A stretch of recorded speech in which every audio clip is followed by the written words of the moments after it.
High everyone, welcome to Sihoran. যে কোনো current programme বা ক্যাম্পেইন যখন চলে তো সেগুলোর ওপরে বেস করে কিছু এমসিকিউ বা ইন্টারভিউতে কোশ্চেন অবশ্যই ধরা হয়ে থাকে। শুধু সেটা না, অ্যাজ এ মেডিকেল পার্সোনাল আমাদের আপডেট থাকার জন্য সবসময় কারেন্ট যা সিনারিও সেগুলো আমাদের জেনে নেওয়া প্রয়োজন। তো চারিদিকে এখন শোনা যাচ্ছে এইচপিভি ভ্যাকসিন ক্যাম্পেইন। তো এটা হঠাৎ করে কেন আসলো? কারণ এইচপিভি ভ্যাকসিন সার্ভাইকাল ক্যান্সারকে প্রিভেন্ট করে। হ্যাঁ, প্রিভেন্ট করে, কিওর না। এটা ডিটেলসে আসার আগে আমরা জেনে নিই একটা scenario. Globally 4th most common cancer among women হচ্ছে সার্ভাইকাল ক্যান্সার, এবং ইন্ডিয়াতে 2nd most common cancer among women হলো সার্ভাইকাল ক্যান্সার। এই সিনারিও দেখার পরে এটা ইম্পর্টেন্স পাই যে এই সার্ভাইকাল ক্যান্সারকে আগেই প্রিভেন্ট করা ভীষণভাবে প্রয়োজনীয় হয়ে পড়েছে। এই সিএ সার্ভিক্স বা সার্ভাইকাল ক্যান্সারটা আসলে কি? ইউটেরাসের লোয়ার পোর্শনের ক্যান্সার হচ্ছে সার্ভাইকাল ক্যান্সার, এবং এটা এইচপিভি অর্থাৎ হিউম্যান প্যাপিলোমা ভাইরাস এর একটা হাই রিস্ক ভাইরাস। এর দ্বারা প্রায় 99.7% হয়ে থাকে। জেনে নিই এই এইচপিভি ভাইরাসটা কি। হিউম্যান প্যাপিলোমা ভাইরাস যেটা অ্যাসিম্পটোমেটিক এবং অটোমেটিক্যালি রিজলভ হয়ে যায় এমন ইনফেকশন তৈরি করে।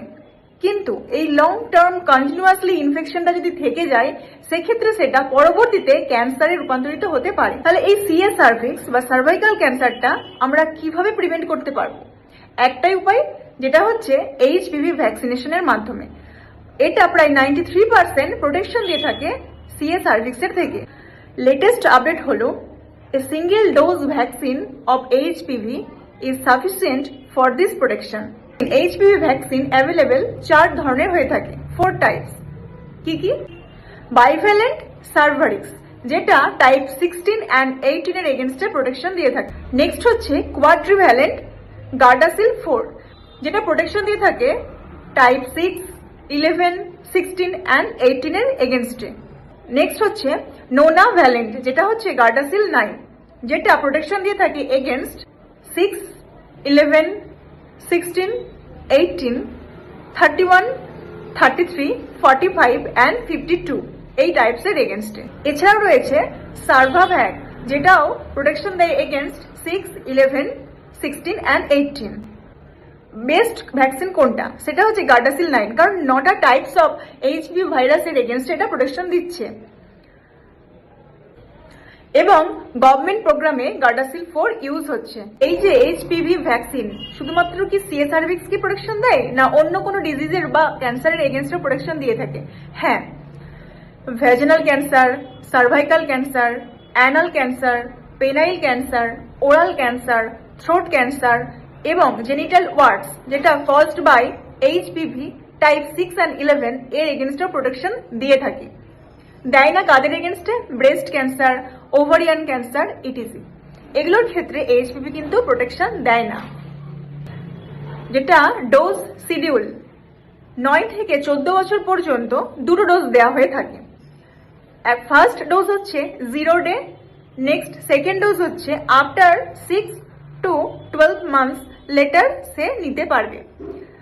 আর একটা এজ ক্যাটাগরি হচ্ছে 15 to 45 ইয়ার্স এজ পর্যন্ত আফটার ডক্টরস অ্যাডভাইস সে ভ্যাকসিন নিতে পারবে।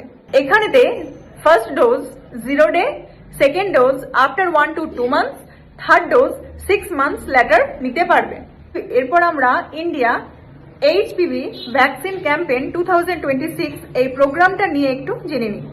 Under national health mission of India on 28 February 2026 থেকে এই ক্যাম্পেইন শুরু হয় ইন্ডিয়াতে।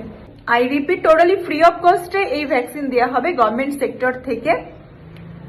এই ক্যাম্পেইনের টার্গেট হচ্ছে 3 মাস ব্যাপী অর্থাৎ 90 দিন ধরে প্রায় 1.2 crore গার্লসদেরকে প্রোটেকশন দেবে এইচপিভি ভ্যাকসিনের মাধ্যমে এগেনস্ট সার্ভাইকাল ক্যান্সার। কোন ভ্যাকসিন ইউজ করা হবে? গার্ডাসিল 4 ভ্যাকসিন ইউজ করা হবে। এই ভ্যাকসিন পাওয়া যাবে সমস্ত গভর্নমেন্ট সেক্টরে, যেমন গ্রাসরুট লেভেল, যেমন আয়ুষ্মান আরোগ্য মন্দির, সেখান থেকে শুরু করে PHC, BPHC, sub district hospital, district hospital, medical কলেজেও পাওয়া যাবে। ক্যাম্পেইনের প্রসেসটা কিরকম হতে চলেছে?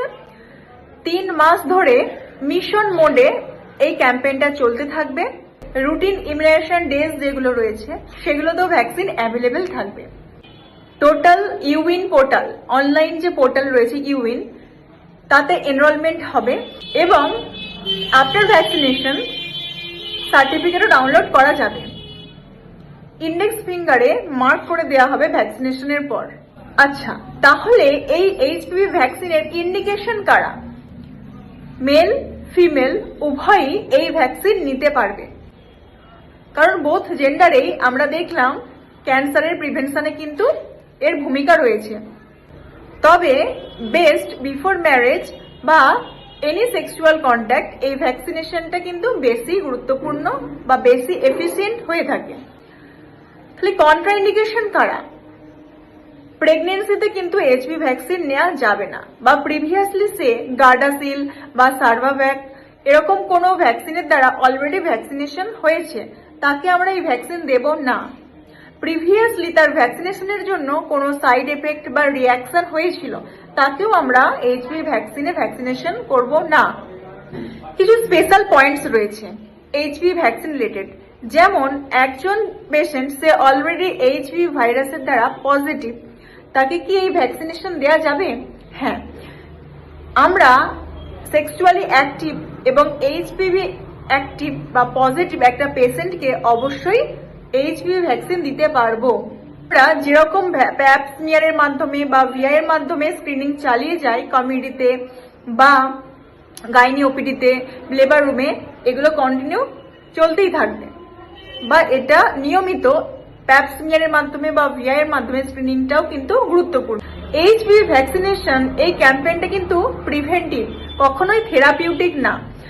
আর এইচপিভি ভ্যাকসিন অবশ্যই মনে রাখতে হবে, এইচপিভি ভ্যাকসিন যখন কোনো গার্ল বা ফিমেল নিতে আসবে তখন অবশ্যই যেন কোনো টিফিন বা স্টোমাক ভর্তি খাবার সে খেয়ে আসে, নয়তো একটু সিনকোপ বা ভার্টাইগো, হেডেক এরকম সিমটম হতে পারে। কিরকম এইএফআই হতে পারে? মাইল্ড কিছু এফআই, যেমন লোকালি ওই সাইটে ভ্যাকসিনেশন সাইটে রেডনেস, পেন, একটু মাইল্ড ফিভার, এগুলো কমন সিমটোমেটিক হোম ম্যানেজেবল কিছু সাইড এফেক্ট থাকতে পারে। ভ্যাকসিনেশনের পর অবশ্যই 30 মিনিট অবজারভেশন রাখতে হবে। দেখা গেছে প্রায় 80,000 ডেথ হয়েছে এই সার্ভাইকাল ক্যান্সারের জন্য এবং 1.2 কোটি ফিমেল আক্রান্ত হয়েছে সার্ভাইকাল ক্যান্সারে প্রতি বছর। তাই ভ্যাকসিন নিন, প্রিভেন্ট করুন, ফিউচারকে সিকিউর করুন।